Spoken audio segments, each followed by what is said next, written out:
How to send voice message on WhatsApp. Hey everyone, welcome back to the channel.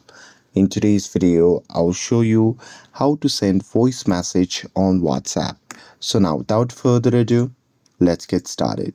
So here, first thing first, open the WhatsApp app on your phone.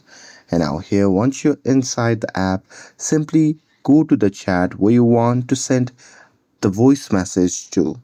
And now here, once you're inside the chat, what you can do is you can just tap on the microphone icon shown in the bottom right corner of the screen.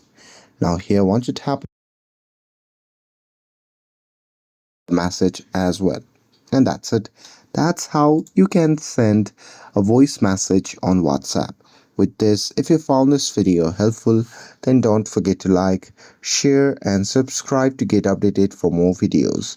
Thanks for watching and I'll see you in the next video.